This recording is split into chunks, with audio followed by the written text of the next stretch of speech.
मौत का खौफ, एक उन्होंने ये उन्वान बनाया हुआ है बड़ा जबरदस्त।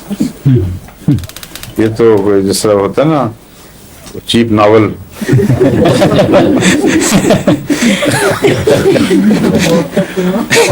मौत का खौफ उसके साथ एक और लगा के कुछ और भी लिखते हैं।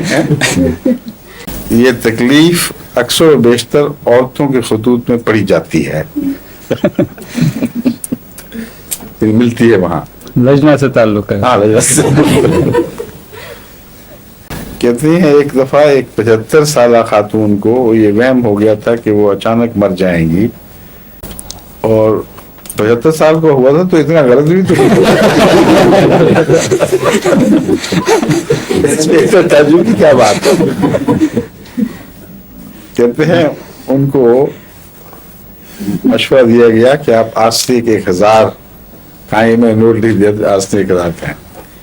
कहते हैं एक ही खुराक से अल्लाह के फजल से तबीयत संभल गई, और दूसरी खुराक के बाद मुस्तकिल आराम आ गया, वो खुशबाश हैं माशा। जर्मनी से कहते हैं एक बहन का खत आया है कि अल्लाह के फजल से बिल्कुल नॉर्मल है।